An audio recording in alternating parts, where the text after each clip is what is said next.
Dan Albani seandainya dia tidak mendhaifkan 2 hadis di Sahih Bukhari, saya akan ikuti dia. Nggak akan banyak masalah. Cuma sayang dia berani. Dan dia mendhaifkan 35 hadis lebih dalam Sahih Muslim. Wajar dia mengkritisi ulama yang nggak pantas dia kritisi. Kita nggak akan mengatakan Bukhari itu suci. Cuma ukur-ukurlah ya mau kritisi. Berita baiknya Wahabi di Arab Saudi mati. Berita buruknya adalah karena Wahabi mati di Arab Saudi, itu menjadi ancaman orang Indonesia. Kalau Wahabi ini sebenarnya dulu pernah ada pemahaman keliru di Maroko, berfaham diistilahkan Wahabi. Ini sebenarnya yang pertama kali mengucap kata Wahabi itu musuh-musuh Islam dari orang-orang Inggris yang pertama kali itu. Kemudian berkembang biaknya orang Syiah sampai sekarang mengidentikan pemahaman agama dari Saudi, Mekah, Madinah itu Wahabi, merujuk kepada pemahaman tentang Syekh Muhammad bin Abdul Wahab. Jadi matinya Wahabi di Arab Saudi, maka orang-orang Wahabi akhirnya pindah mencari lahan-lahan subur. Yang paling subur adalah Indonesia. Banyak orang, saudara-saudara kita, menuduh kita dengan Wahabi ya. Maka mungkin mereka tidak tahu siapa Syekh Muhammad bin Abdul Wahab rahimahullah ta'ala. Kalau di Indonesia ada orang mengatakan gak penting NO-NO-an, yang penting Ahlus Sunnah, itu jelas merupakan propaganda dari orang Wahabi. Apalagi banyak orang-orang Syiah yang menyebarkan isu bahwasanya Wahabi mengkafirkan kaum muslimin, Wahabi ya suka menumpahkan darah kaum muslimin. Kenapa di Arab Saudi Ahlus Sunnah wal Jamaah bisa hilang? Karena nggak ada organisasi yang menjaga Ahlus Sunnah. Makanya Ahlus Sunnah wal Jamaah di Arab Saudi hilang. Kenapa di Indonesia masih bisa bertahan sampai hari ini? Karena di Indonesia Ahlus Sunnah dibentengi oleh satu jamiah namanya Nahdlatul Ulama. Hadis Bukhari yang didhaifkan oleh Syekh Albani. Nanti kita teliti, kita takhrij hadisnya.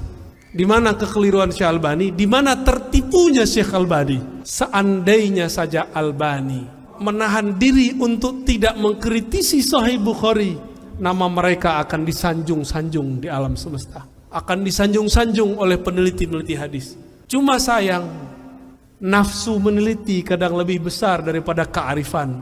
Syekh Albani pun bernafsu mendhaifkan 2 hadis di Sahih Bukhari.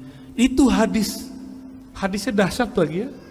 Celaan terhadap Syekh Albani kecuali dari orang-orang yang tidak memahami ilmu hadis dan dari orang-orang yang tidak membaca kitab-kitab beliau ya secara ilmiah. Apa kata Syekh Albani? Ini beraninya dia kepada Rasulullah, kepada ulama-ulama pengabdi khidmah ke Rasulullah. Ini yang meriwayatkan Imam siapa? Abu Daud. Apa kata Syekh Albani? Separuh yang awal sahih, separuh belakang nggak sahih. Separuh awal kalimat a'udzu bikalimatillahi tamat sahih. Tapi kalau Ibnu Amr nulis dikalungkan nggak sahih. Padahal sanadnya sama, lafaznya satu. Itu kaidah dari mana cara mentakhrij begitu? Imam Tirmizi bilang sahih, Albani bilang separuh sahih, separuh nggak sahih. Antum ikut siapa? Siapa yang ikut hawa nafsu?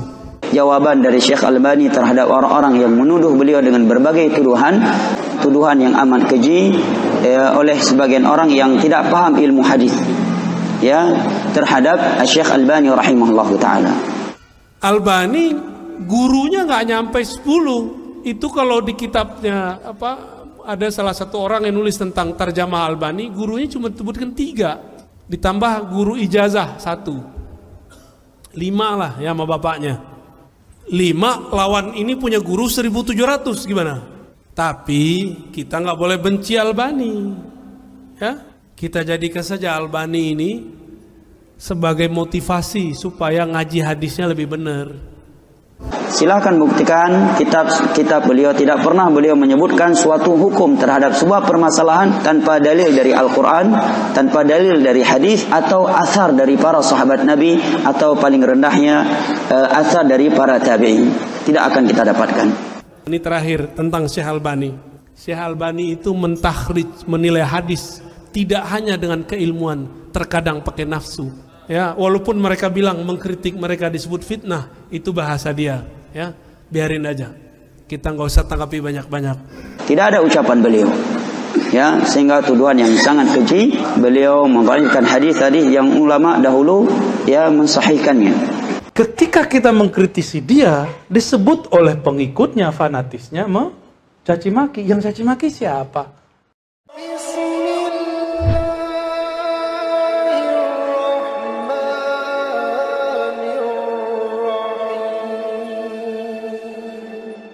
Para imam terdahulu yatajahalun. Apa arti tajahal, Ustaz Ali? Pura-pura bodoh, pura-pura bego, pura-pura nggak tahu. Ada dalil masalah emas. Jadi Albani mengharamkan emas untuk perempuan dan laki-laki. Sedangkan ijma Ahlus Sunnah haram bagi laki-laki, halal bagi. Tuh, seneng kan perempuan? Oh, seneng dulu. Ya. Apa kata dia? Ini imam-imam nih tajahalun, tajahalu. Saya masih ingat tuh di kitab beliau. Ya. Silakan dicek tuh, dia ada Abu Zufaf, Pak Zufaf bacanya. Itu nyelkit. Dia berani ke imam-imam coba. Dia bukan imam kan? Dia sekolah nggak di kampus-kampus seperti Syekh Nuruddin Aitir, Syekh Al-Buti? Kan enggak, tapi dia berani ngata-ngatain imam. Ketika kita mengkritisi dia, disebut oleh pengikutnya, fanatisnya, mencaci maki. Yang caci maki siapa? Kan dia yang caci maki imam kita. Guru dari guru kita, Syekh Abdullah Al-Ghumari, ya, itu mengkritisi dia karena dia seperti itu. Akhirnya karena sama-sama emosi, sama-sama bahasanya sama-sama pedas. Au qaulul mubdi' fi raddi al-Albani mubtadi' gitu. Itu judulnya Syekh Al-Ghumari. Saya ingat itu judulnya, benar ya? Al-qaulul mubdi' fi raddi al-Albani al-mubtadi'. Apa terjemahan itu? Itu yang nulis Syekh Al-Ghumari. Maka dia punya murid namanya Hasan bin Ali As-Saggaf, nulis kitab judulnya Mu'jam Syata'im Albani. Kamus katalog caci maki Albani terhadap ulama. Jadi yang caci maki bukan kita. Saya ngomong Syekh Albani masih pakai Syekh, masih pakai rahimahullah. Bahkan saya doain beliau. Bahkan saya terharu ketika dia berdoa di kitab sifat salat nabinya. Semoga Allah mengumpulkan kita di kalangan ahli hadis. Insya Allah dikabulkan, tapi ntar dia saf yang mana kita nggak tahu. Karena dia pedes, kata-kata tulisan dia pedes. Itu akibat orang tidak duduk bermajelis dengan para ulama. Dalam disertasinya, seandainya saja Albani, termasuk Sidi Ahmad Ghumari, Abdullah Ghumari disebut, seandainya Ghumariyin dan Albani wara' menahan diri untuk tidak mengkritisi Sahih Bukhari, nama mereka akan disanjung-sanjung di alam semesta, akan disanjung-sanjung oleh peneliti-peneliti hadis. Cuma sayang, nafsu meneliti kadang lebih besar daripada kearifan. Syekh Albani pun bernafsu mendoifkan 2 hadis di Sahih Bukhari. Itu hadisnya dahsyat lagi ya. Nantilah ada waktu, nanti ingetin saya Ustadz, hadis Bukhari yang didoifkan oleh Syekh Albani. Nanti kita teliti, kita takhrij hadisnya. Di mana kekeliruan Syekh Albani, di mana tertipunya Syekh Albani. Kira-kira yang tertipu Al-Bukhari atau Albani? Serius? Yakin? Masa Al-Bukhari ketipu, ya enggak? Albani gurunya nggak nyampe 10. Itu kalau di kitabnya apa, ada salah satu orang yang nulis tentang tarjamah Albani, gurunya cuma sebutkan 3. Ditambah guru ijazah 1. 5 lah ya sama bapaknya.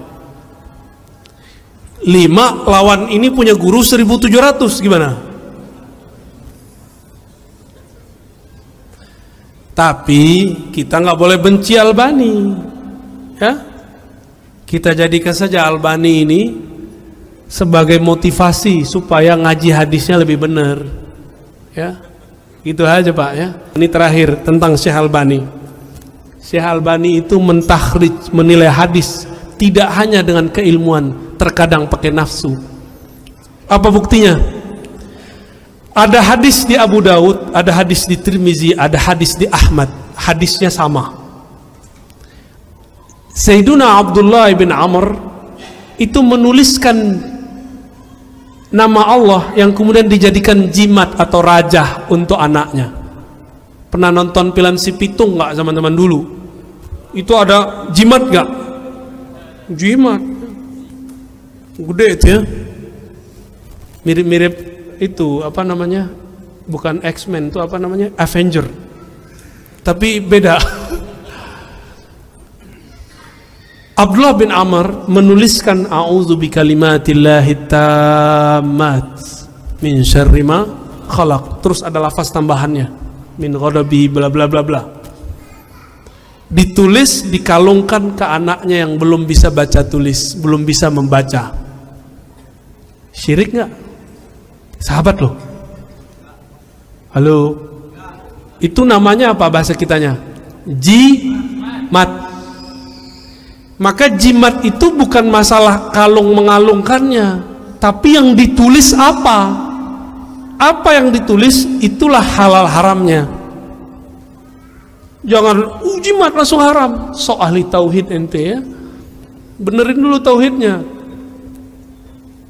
Kalau masih meyakini nasi yang mengenyangkan, oh itu lebih bahaya dari jimat tuh. Masih yakin propolis yang menyembuhkan dari oh itu bahaya itu. Tapi ngambil asbab dengan obat tuh baru boleh ya. Apa kata Syekh Albani? Ini beraninya dia kepada Rasulullah, beraninya dia kepada ulama-ulama pengabdi khidmah ke Rasulullah. Ini yang meriwayatkan Imam siapa? Abu Daud, Tirmizi, Ahmad. Imam Tirmizi bilang ini hadis sahih, hasan sahih. Antum bisa bayang ini dokter hadis ini nyebut Imam Tirmizi langsung keluar sahihnya ya. Apa kata Syekh Albani? Separuh yang awal sahih, separuh belakang nggak sahih. Separuh awal kalimat a'udzu bikalimatillahi tammat sahih. Tapi kalau Ibnu Amr nulis dikalungkan nggak sahih. Padahal sanadnya sama, lafaznya satu. Bahasanya apa Ustaz? Tanaqud, kontradiktif. Bahkan dalam dirinya sendiri kontradiktif. Itu kaidah dari mana cara mentakhrij begitu? Ini saya pertanyaan, kalau berbeda murid Bukhari namanya Tirmizi dengan Albani, ikut siapa? Tirmizi lah ya. Imam Tirmizi bilang sahih, Albani bilang separuh sahih, separuh nggak sahih. Antum ikut siapa? Siapa yang ikut hawa nafsu? Maka benarlah masyayikh Syam, ulama Syam berkata, Albani idza ajabahu sahha, kalau afah, kalau dia nggak takjub dhaif. Tuh dia nggak takjub sama lafaz ini, bahkan satu lafaz. Kalau ngikutin kaidah ilmu hadis, sanadnya sahih, lafaznya tidak bermasalah. Kenapa dia bagi-bagi separuh? Karena hawa nafsu mazhabiyah. Jadi mazhab ini ada nafsunya. Maka pesan saya terakhir malam ini, sebelum kita tutup kajian, tolong bermanhaj Ahlussunnah bukan dengan ambisi, bukan dengan emosi. Berakidahlah dengan hati. Ya, maka kalau berakidah dengan hati, maka muncul rahmah. Jadi jangan pernah benci Salafi, jangan pernah benci Ibnu Taimiyah. Kritik boleh, tapi benci jangan. Bisa bedakan? Ya, walaupun mereka bilang mengkritik mereka disebut fitnah, itu bahasa dia. Ya, biarin aja. Kita nggak usah tanggapi banyak-banyak. Irhamu man fil ard, yarhamukum man fis sama. Sayangi makhluk di bumi, maka yang di langit malaikat pasti sayang kamu. Malaikat tidak mungkin sayang kecuali Rabbul Arsyil Azim menyayanginya. Allah Ta'ala yang istawa alal ars akan menyayanginya.